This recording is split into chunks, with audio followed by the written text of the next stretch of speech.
GNT show is intended for mature audiences. Parental discussion is advice. Live long and prosper, bitches.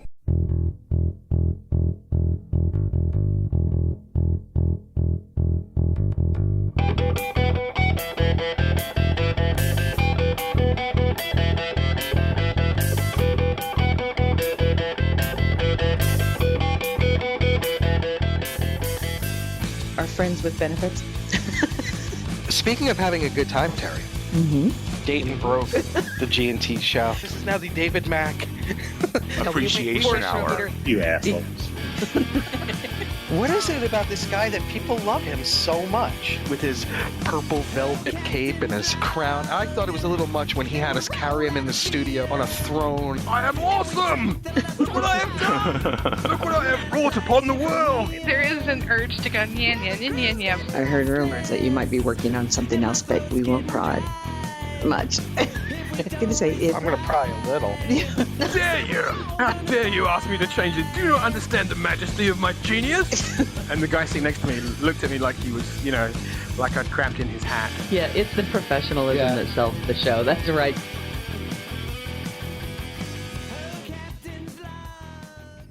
And good morning, evening, afternoon, wherever you are in all the ships at sea. Welcome to another G&T Supplemental Log. This is a very special edition, but we'll get into that in a minute.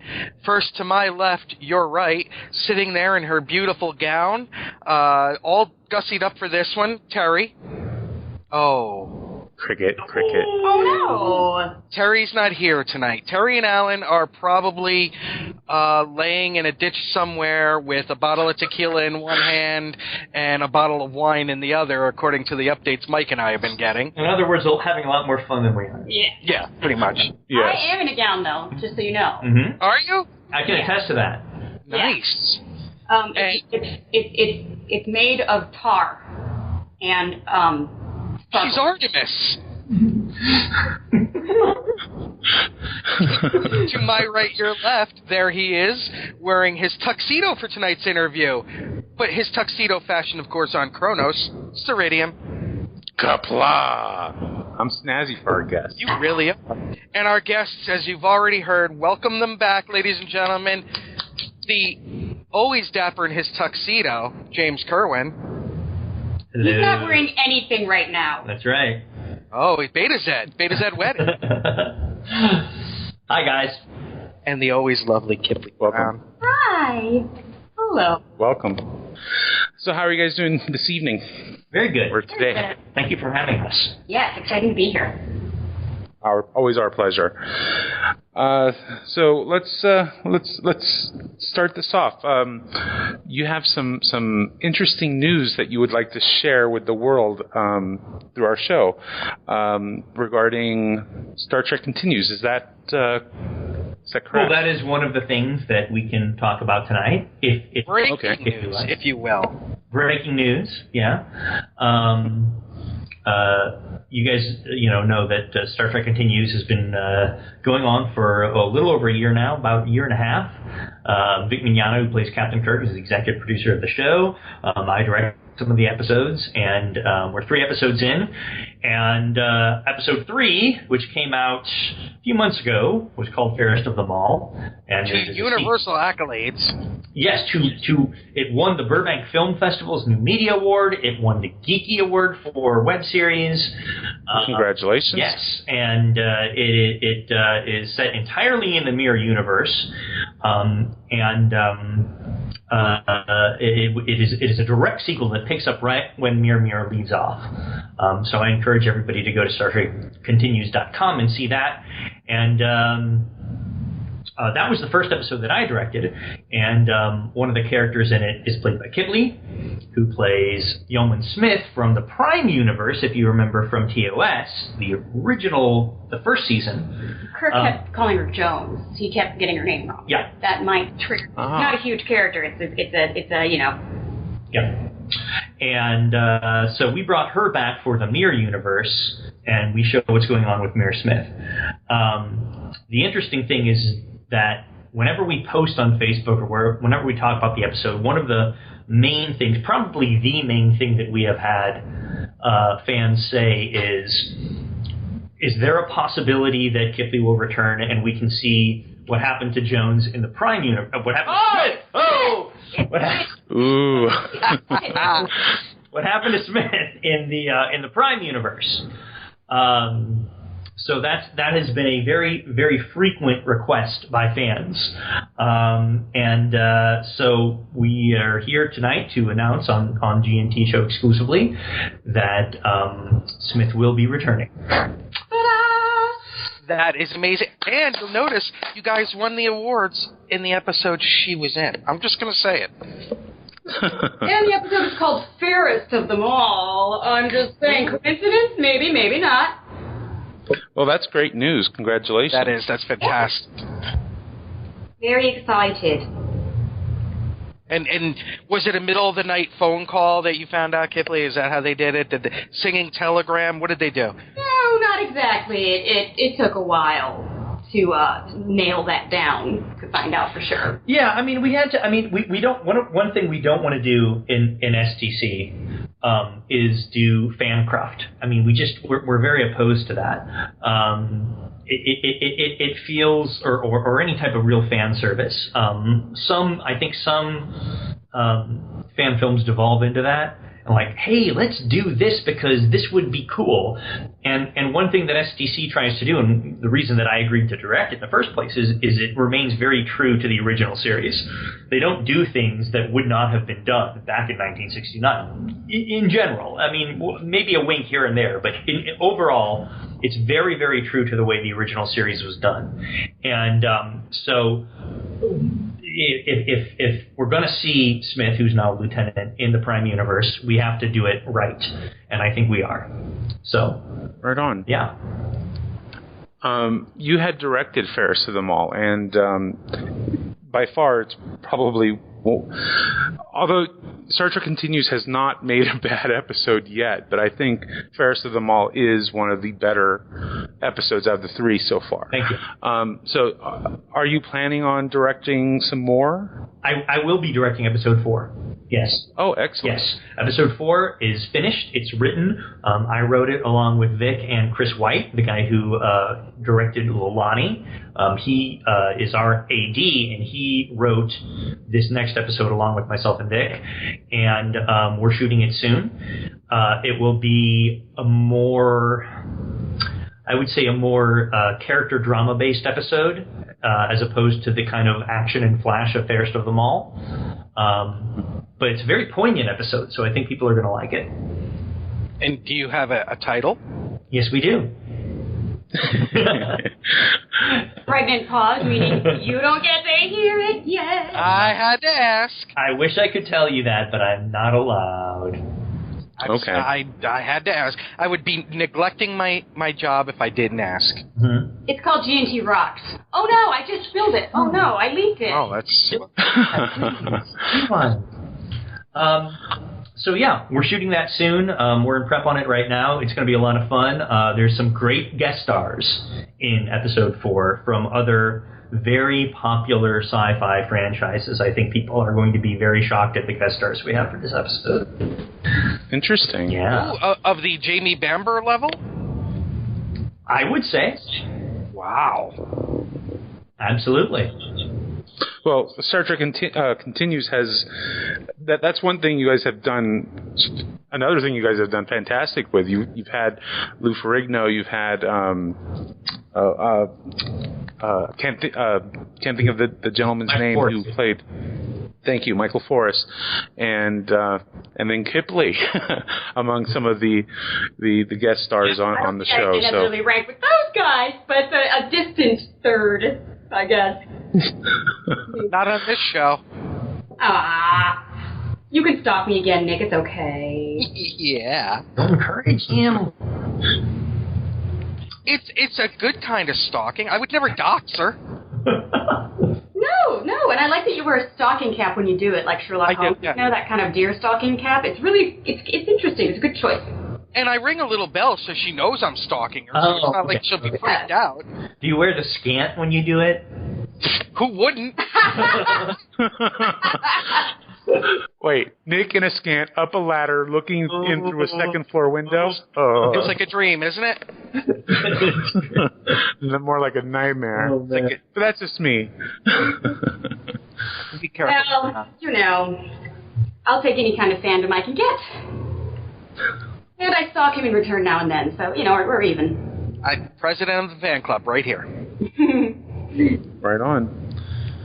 So what else has been going on? You guys, I see your photos go up. You guys have been all over the place with continues, traveling everywhere. Yes. It's screened all over the place. It is screening next weekend at Kamikaze, actually, where Kipleigh and Chris Doohan are going to be in attendance at the screening and signing afterwards. And which Kamikaze is new. It's only 3 years old, I think. Yeah. It's Stan Lee founded it. Oh, yeah, that was on his show. Kamikaze Expo. Comics, sci-fi, everything, all the stuff that is awesome. Yeah, here in LA. Yeah, that's a big deal. A lot of cosplayers are big on that one. Yes. So that is, I think we are screening on Saturday, November 1st at noon, and then Lee and Chris are signing afterwards. So, and we have a panel too, moderated by Chris Gore, a film critic from G4, is going to be moderating the panel and asking us questions about production and all that kind of stuff. So, and I'll be there on Sunday as well. Yeah. At the booth. Yeah. So it's very exciting, and it's Halloween, so cosplay is going to be ramped up. Halloween weekend, so it's not only cosplay, but come on, guys, Halloween. Yeah, that's cosplay. true. It's going to be. Oh wow, that's going to be awesome. Cosplay. How big now? This maybe seems silly coming, but I'm an East Coaster, so I don't know. How big a deal is Halloween in LA? It's a big deal. Yeah, it's a very adult holiday. I mean, it's not for kids here. I mean, it's like everybody does it. Yeah, not just for kids. Yeah, because it's sad. The last 2 years where I live, no kids have come by. Because everything is done in the schools or like trunk or treat, that kind of thing now. Trunk or treat? Yeah, we're Yes, like that is. But like right? people decorate their cars. They'll go to like a school parking lot or something, all the parents and everything, and they decorate their cars up with Halloween lights and you know, dry ice fog and all of that. And there's candy in the trunks of the cars, and the kids just go up and down the rows getting the candy that way. Oh, that doesn't sound creepy at all. No, the parents are there. Yeah, in the trunk. Hey, Jimmy, there's some more. Hey, kids, I got candy in the trunk. Come closer. Good message. Well, God forbid you should meet your neighbors, you know, or the people in your neighborhood. I know, right? Yeah. Well, you know, when I was a kid, I had this argument with my parents because it was one of those times. I was about 16. No, I was probably 5th, 6th grade, and they were like, well, you can't have this. And I was like, well, that came from such and such's house. And they were like, and we got into this thing. I was like, look, this is the house it came from. Do you think they'd be stupid enough to give it, and then it'd have razors or something in it, where we know where it came from? And I was like, why am I smarter than the adults here? Did they buy that logic, or was it just nope, silly, nope, flat, end of question, no? My father took the homemade brownies and... Oh, that's why, because you know what? They have something going on in Colorado where there's some sort of, there was potentially pot in some of the candy, or will be. I don't know how, there's a story that it's, someone said they might put pot in the candy and disseminate it to children, which I think would be hilarious, but also wrong. Well, Halloween's on what, a Saturday this year? Friday? On Friday.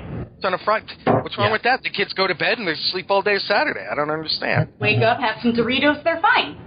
Exactly. Doritos. Oh, the voice of experience telling us what happens. my brother, he has a daughter, and I know that, you know, he'll go through my niece's candy, and he'll pick out, you know, what he wants, and says, oh, this is all bad stuff. Yeah. You can't have it. Yeah.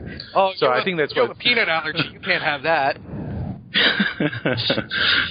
What's really cool about Halloween in LA is that in certain areas, like the people who do the set decorating and films and all the movies, they do their houses up like crazy. I mean, there are some Halloween houses that are phenomenal. There was one in my neighborhood a few years back that was a train crash. There was like the engine of a train crashing into the front of this guy's lawn with like skeletons hanging out of it and stuff. It was huge. It's really cool. And morbid. Well, it's Halloween. Hello. Yeah. It was like an old-fashioned train. You know, it wasn't like Amtrak. It's people who died 100 years ago. Well, we don't care about them. Exactly. But what's funny is that I was walking by, and he was working on it, and you'd think that someone who's putting something this noticeable and huge and spectacular in their yard would be pleased to hear a compliment and want to talk about it. And I was like, wow, this is amazing. So, you know, are you a set checker? And he was like really annoyed. He's like, yeah. This modest manager's waiting for you to leave. And it's like, dude, don't put a conversation piece in your front yard and then not converse. So there. You know who you are, sir. You know who you are. You've been called out. Wow. All right, for both of you. And Mike, favorite Halloween costume you ever wore as a kid? I was perpetually disappointed with my Halloween costumes. I wanted to be a ghost. But... Aim high. But I wanted to be a scary ghost, and like just the sheet with the holes in it, and then I couldn't see, and I kept tripping, and I had to take it off. It was horrible. Never achieved like a really great Halloween costume as a kid. I've made up for that since, though, as an adult. Big time. I'll bet. Little minx. My whole garage of costumes. For a show I do. That's my cover. But if I want to be an Egyptian princess, I can do that. If I want to be the Metropolis robot, I can do that. Wait. Just hold on. And I have a lot of gigs in it. Back that train up a second. Egyptian princess? All right, moving on. I have a headdress. I do. I have a headdress. My favorite was Hermes. I was Hermes, Mercury, Roman god. Were you in a glass tube with measurements on you? Oh my god, like okay, sorry. Go on. I'll shut up now. Did you have the wings on your feet? Yeah, I made wings and I put them on my feet. I made a helmet with wings on the helmet. And I was like in, I think, first grade, second grade when I did this. Wow. It was totally my idea. Yeah. Mm-hmm. This is what happens. This is geniuses. This is what they do as kids. Yeah. Kipleigh says, I'm going to be a goose. Yeah. And I said, I'm going to be Hermes. I don't claim to be a genius, yo. Yeah. I just wanted to be a cool, scary ghost that could see. Was that too much to ask? Without tripping. Exactly. But Hermes is awesome. What did you have, like a body armor, or kind of, Hermes always wears different things, so. Yeah, I had like a breastplate and like a tunic with like a breastplate and then a gold helmet with wings. Did the people that you trick-or-treated, did they know, or did they have to ask? I'm imagining most of them had to ask. Most of them had no idea who I was. One guy totally pointed at me and goes, Hermes! I was like, yes, somebody gets it. Right on. That makes it worthwhile. Mm-hmm. I think it's otherwise, you're the LTD guy. FTD, you mean? Well played. Yeah, exactly. What's LTD? FTD? Did he say FTD? Yeah, I meant FTD. Yeah. I screwed up my Did you say joke. LTD? I did. I pictured the FTD guy. And he was on board with it. And I kind of did too. And then I was like, wait, LTD? So yeah, I messed up my old joke. You can edit that. How about you? Well, let's see.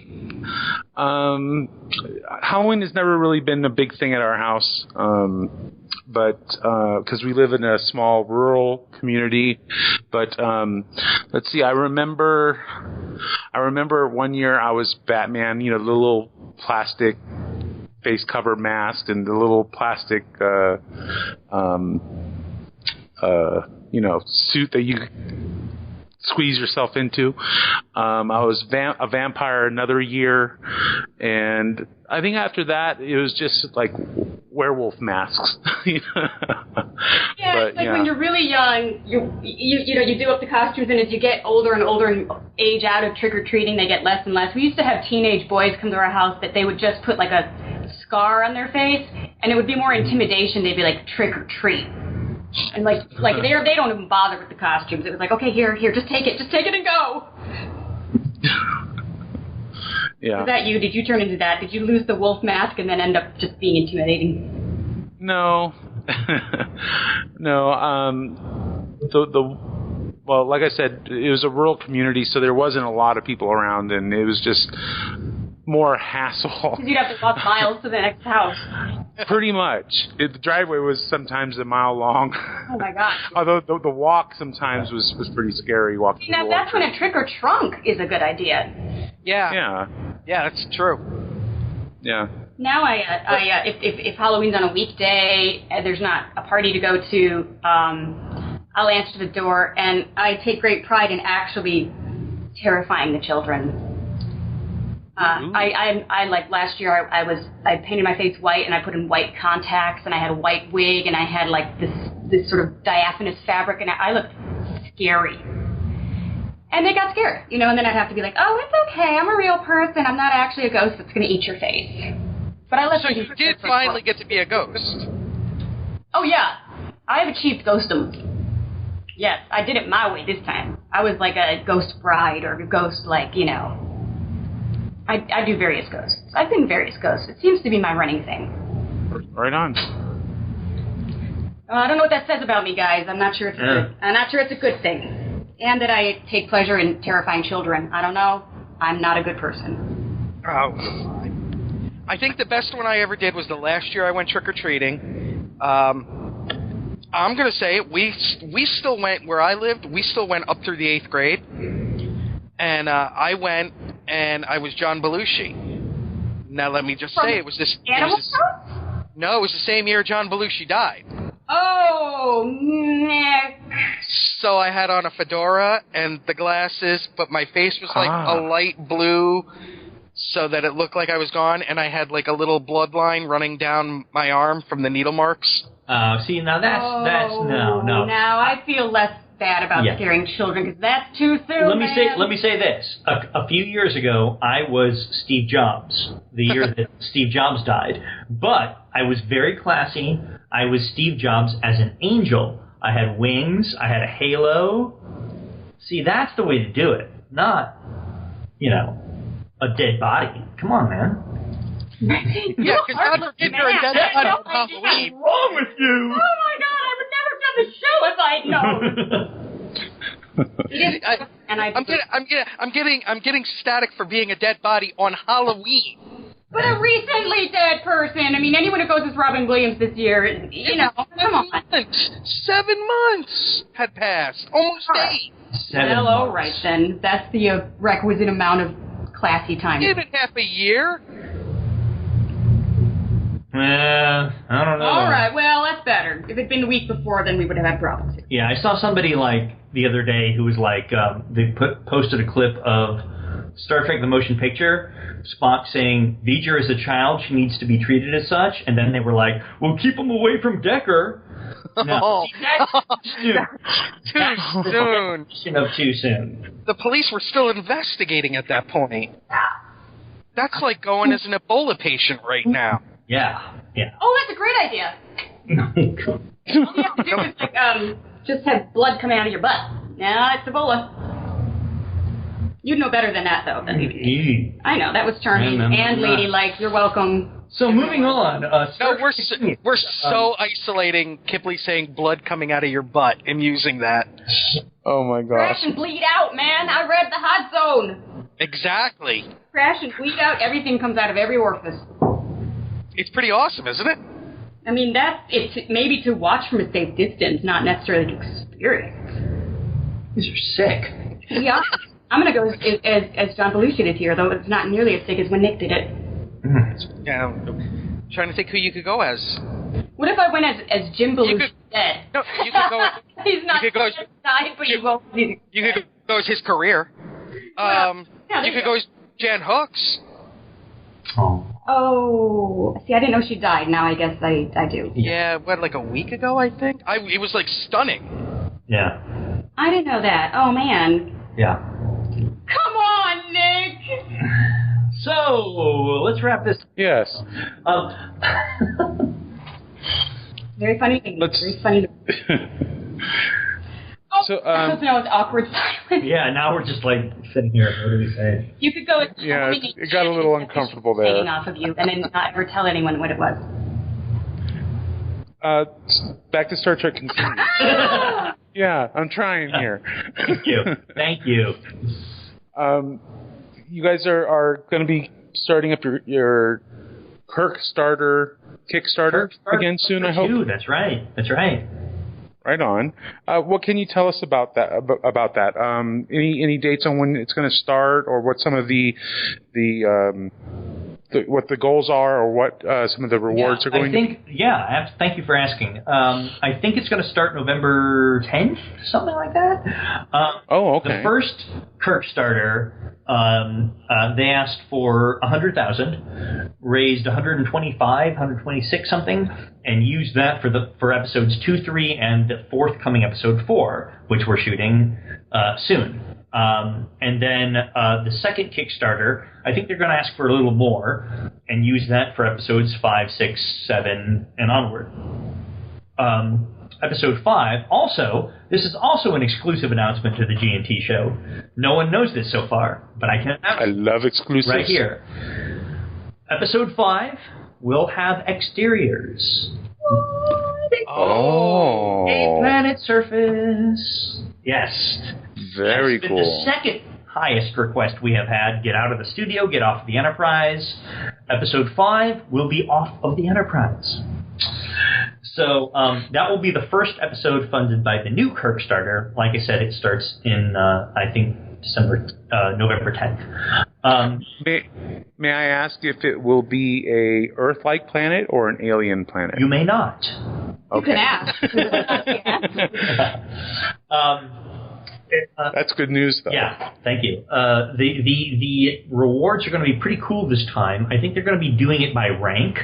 There was this whole discussion about, like, everybody gets a different rank if they contribute, like, from ensign all the way up to fleet admiral, and they go through this whole thing, and then there's this conversation about, like, what are the ranks?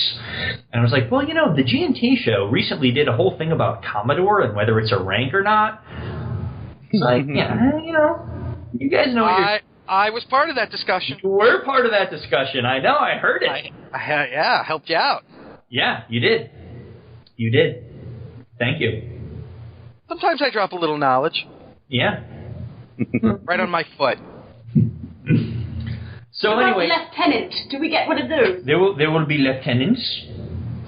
So I think that's going to start, like I said, in a few weeks, and then there's going to be rewards by rank, and the rewards will be, I don't know yet. I can't disclose that because I don't think we've settled on it yet, but okay. Something beyond the satisfaction of knowing you're contributing to a wonderful recreation. That's all you need, though, really.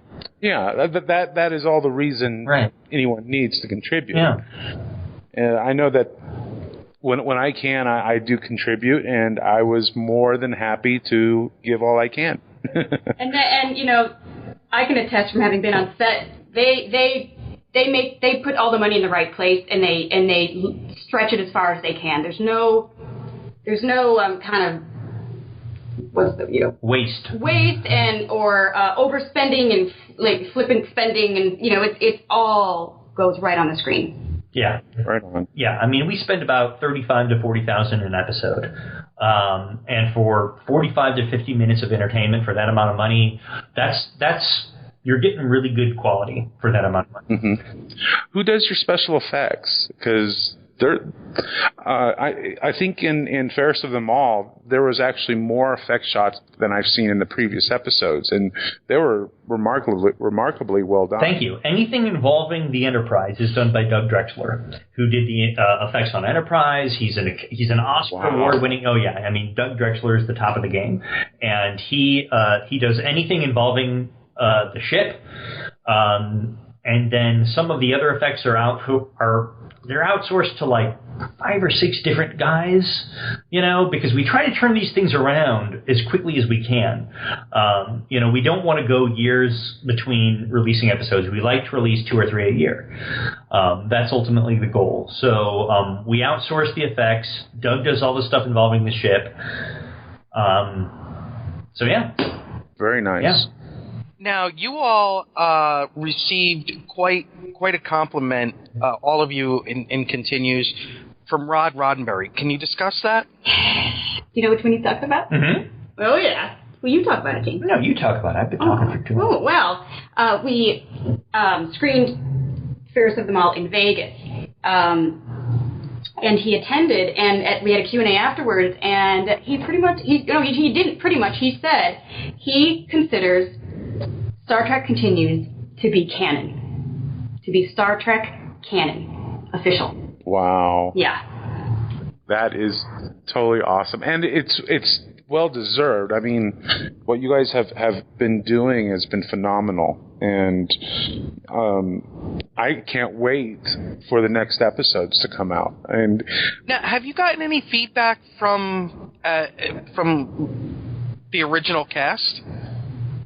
Have you heard anything? Yes. Primarily from Nichelle, who absolutely loves it.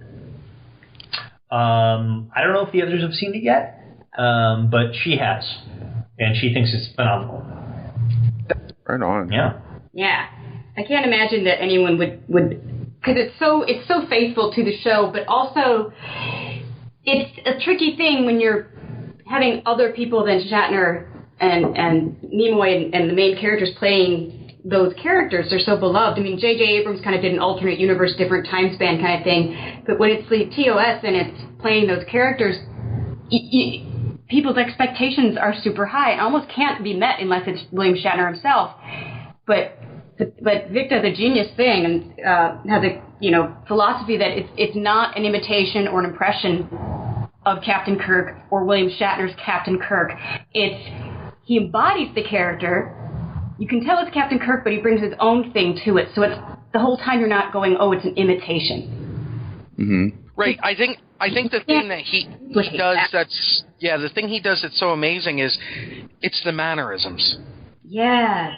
Yeah. It's just the way he stands and things like that. He embodies Kirk completely, but he doesn't do an impression. It's not like an imitation impression. It's organic, but it's undecidedly it's Kirk, no doubt. It's good acting. Amazing. Yeah. And everyone does that. It's really impressive. I think that was a smart take, because if you're going to just try to duplicate exactly that actor, you'll only, you can't without being them. Yeah. So you take it to a different nude level. So what are the because you can't talk about it, but how do I say this? What are you looking forward to most in episode 4 as the director? No. Saying cut. Yeah. That's a wrap. Me, probably. Relatively, yeah. Working with a dude like me. Where's my pomegranate juice? Well, it's going to be interesting to do an episode that is more character based than the kind of action, quick. A lot of stuff is happening, plot based episode, which was Fairest of Them All. This is going to be a lot more about people. I'm trying to think of a way to say this without giving too much away. It's going to be it deals with themes the way that TOS dealt with themes. Awesome. So I think people are going to really. I've never seen a fan film kind of traverse the territory that this coming episode is going to. So, yeah, that's what I'm looking forward to. Right on. Can you tell us whether or not this next episode will be an original story, or is it like another continuation or a sequel to something that we've seen in TOS? Yeah, we're going to get away from the whole sequel thing. Yes. We've done it a couple times, and a lot of people say, come on, let's move on. And to us, it's a fine line you have to ride, because we want to do TOS the way it would have been done back in 1969, but at the same time, there is this whole universe of Star Trek that has emerged since then, and the fandom, and all of the characters and the races and the Alpha Quadrant and all. I mean, there's so much. There is such a rich universe to Star Trek right now. That is all canon, and it's hard to avoid all of it. So I think what we're trying to do is tell original stories. When necessary to do shout-outs or winks to things from the past, we will do it. But the focus is going to be on new stories. So the next few episodes will be completely new original stories with certain winks, with certain shout-outs to things that have happened in the past, but not like a direct sequel like Pilgrim or Fairest. Now, okay, that makes me happy. Yes. With Enterprise having been a prequel, could you pull from that as well, like say the Xindi, because they weren't in the original series, but with Enterprise being a prequel. So I'm not saying that I think you should either way, but is that something you could also pull from Enterprise as like a little Easter egg somewhere? It would only be done if it were A, necessary for the story, or B, just a passing reference. Lalani, if you noticed, referenced some events from Enterprise, but they had to do it to keep canon. Right. So that episode made me mad. But it wouldn't be. I mean, you're not going to deal with. You're not going to see an episode where, like, Hoshi Sato suddenly, as an older woman, comes aboard the Enterprise. That's not going to happen. No. I was thinking more things like the Xindi, which were never mentioned, but yet were a huge big bad / not so bad. In Enterprise. Yeah, they killed Taylor in Enterprise. That's true. I'm not a fan of the Xindis at all. Well, we'll see. Just keep your eyes open. As long as the Xindi don't show up and kill Lieutenant Smith. Right, there you go. Oh, man, that would suck. I would then I have to come back as a ghost. So here's a question for you guys. Oh, my God, that would be hilarious, though. I'm sorry, I'm just thinking... irony of irony. Yeah, the irony of that would be hilarious. It would. Don't give them ideas, though, guys. This is one of my favorite Trek trivia questions, and I have stumped everybody on this one. Name the 4 actresses, not dudes, female actors, from all the Star Trek iterations who have been offered series regular contracts but turned them down. Ooh. You mean offered regular contracts on Star Trek?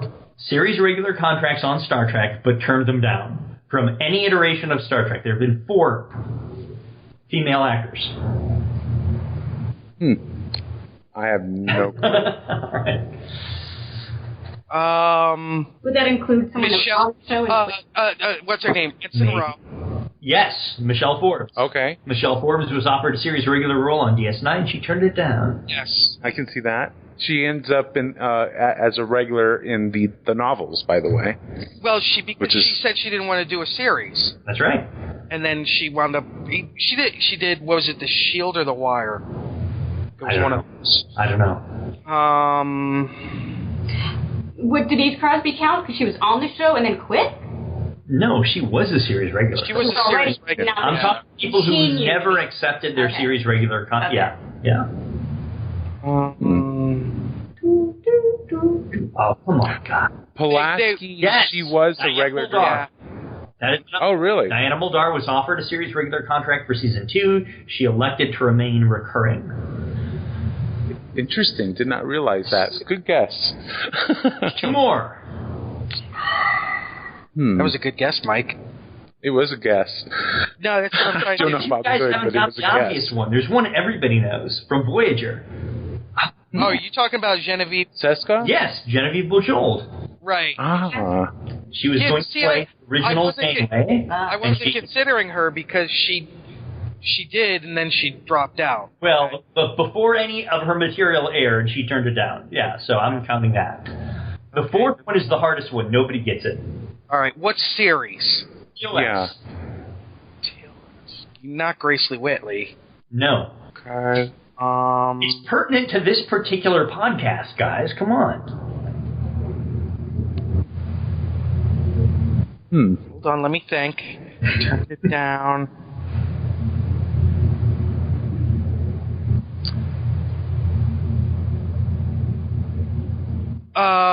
Dead air will be trimmed. No, yeah. I'm going through because my mind. I'm going through. Terry Garr would have been, but that was a different. That would have been a different series. Right. Yeah. Hold on. And it's an actress, so it's not Jeffrey Hunter. I'm thinking back to These Are the Voyages to see. That's what I'm doing too. I know. It's like how is the hint? It's pertinent to this particular podcast. Not what? I mean, is that not a big enough hint? Lieutenant Smith. Yes, Andrea Drum played Smith. Yeah. Interesting. Yes. Shatner, Nimoy, and Drum were supposed to be the 3 series leads, and she turned down the contract, and she said she wanted to do features, and so that's what happened. Interesting. Go. Right on. Learn something new tonight. Now, right on. Now, question: and Mike, you may not want to. You may like this, Mike. You may not. I don't know, depending on the answer. Okay. Has there been talks of the Romulans returning and continues? Yeah. Yes. Right on. Yes. Right on. Yes. Well, that kind of brings me to a related question as well. Andorians and Tellarites, we don't see them very often, and although we did see in Lolani snippets of Tellarites, but any chance that we'll be seeing Andorians or Tellarites a little more often in the planned episodes? Well, here's the thing. The Romulans were only in the original series 2 or 3 times. I mean, they were not in a lot. They've become this major villain since then, but in TOS they really weren't. Same with the Klingons. I mean, they were in a few times, but not too much. And one thing that we find a lot of fan films devolved into is Romulans and Klingons. We don't want to do that. We want to tell original stories with original races. Episode 4, you're going to meet an entirely original race of aliens, so that's kind of the focus. Pretty much, if somebody starts a pitch with the Klingons or the Romulans, no. As for the Andorians or the Tellarites, the Andorians are hard to do because of the body paint. Yeah. The Tellarites are not quite as hard, but still, we did them once. Why do we need to do it again? I mean, again, if the right story came along, we'd do it. But we're not going to do it just to do fan craft. So I'm guessing we will not see a Cation or Triaxion. A lot of people have asked for Cations. They have a big following.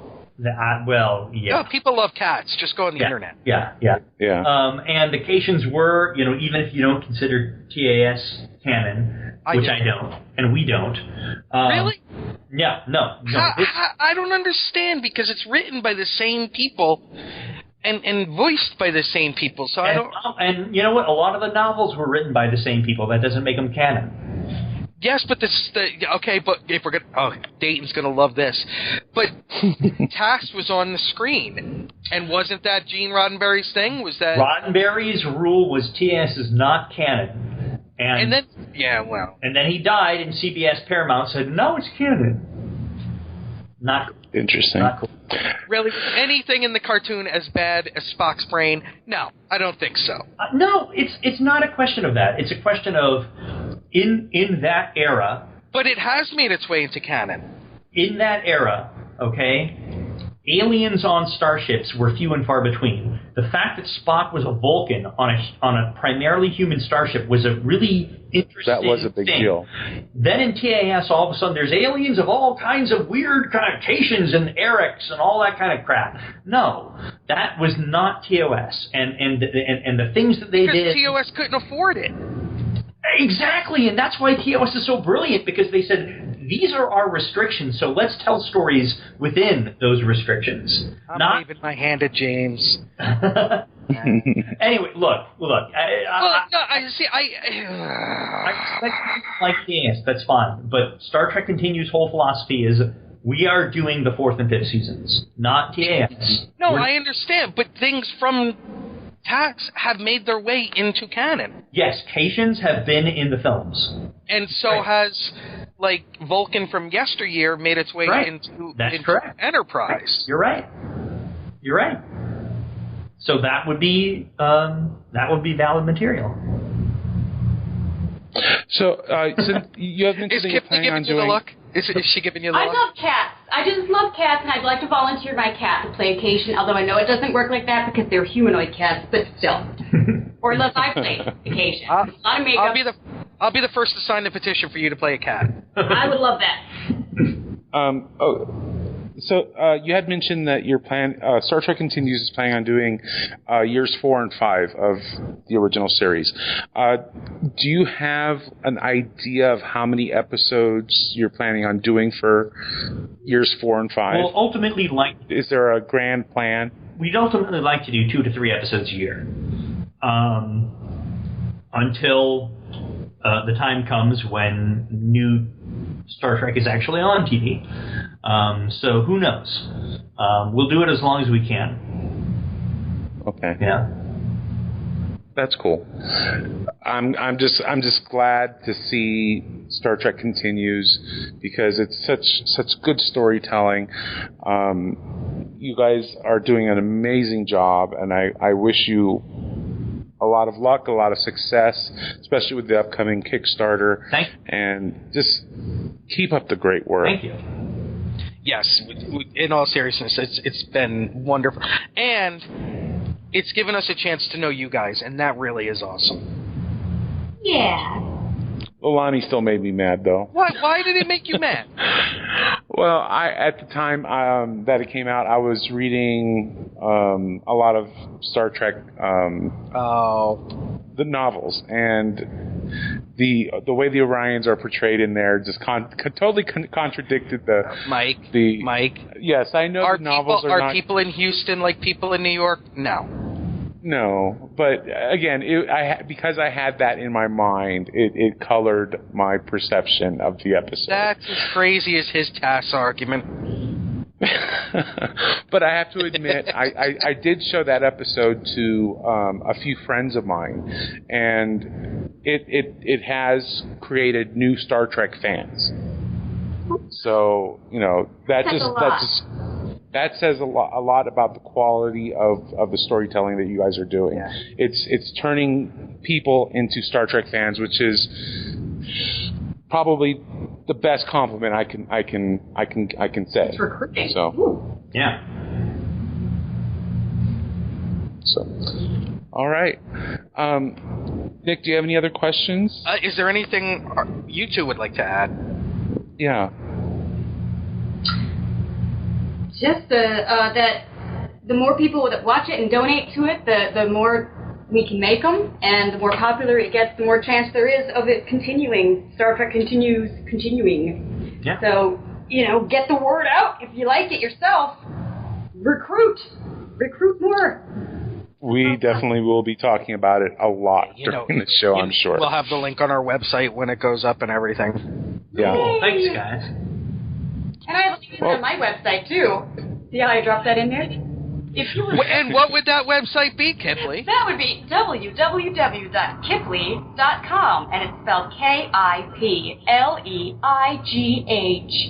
I have it bookmarked, but Thanks, Mom and Dad. I'm sure you do.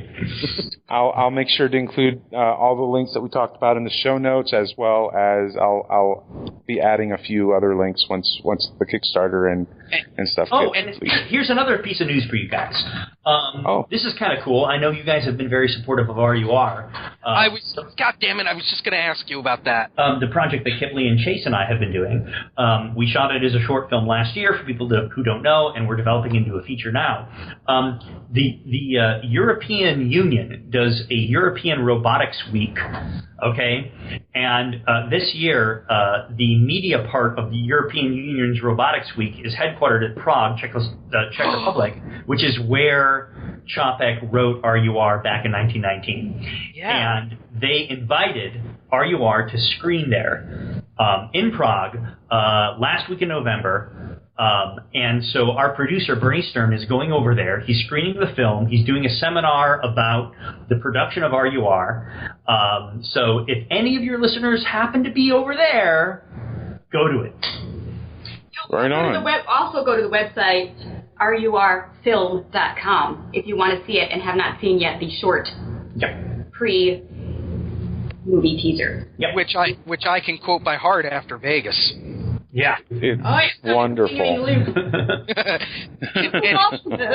If people do get the chance to go, Prague is one of the most spectacular cities on the planet. That is what I hear. I'm very jealous, Bernie. Prague and Budapest are just two unbelievable cities. Yeah. They have that astrological clock thing in Prague, right? Yeah. Wasn't that built in like the 15th century, and then they killed the guy who built it so he couldn't build one in any other country or something? Yeah. Yeah, it's amazing. And if people want to know what Prague looks like, watch the NXS video for Never Tear Us Apart. They filmed that in Prague.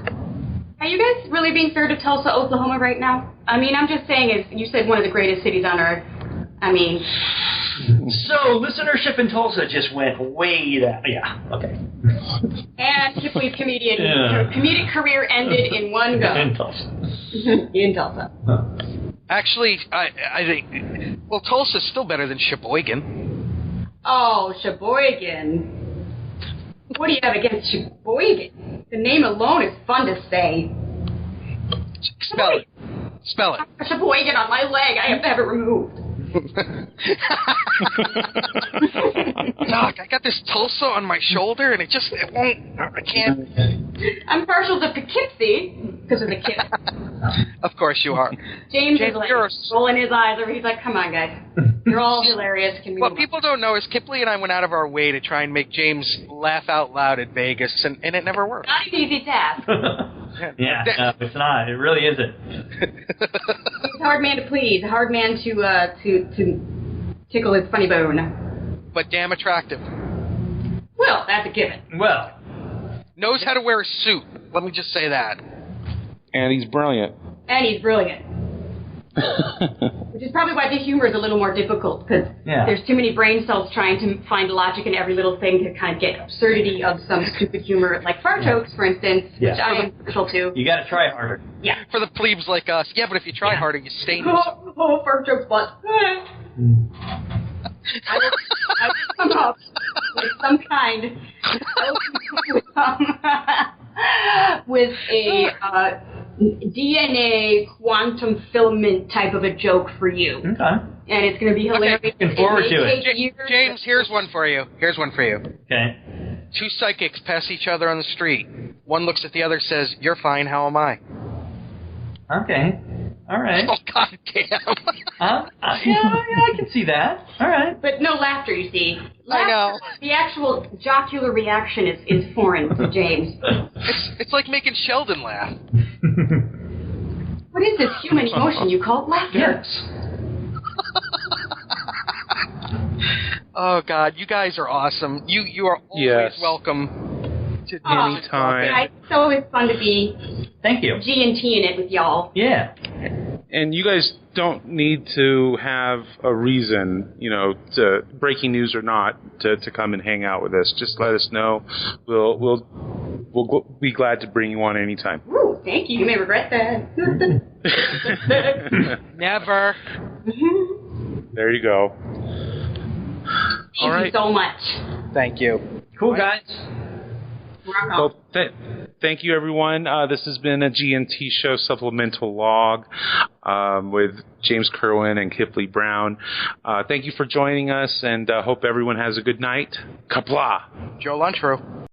Music for the GNT Show is provided by Warp 11, Grethor, 5-Year Mission, and Andrew Allen's Smooth Federation.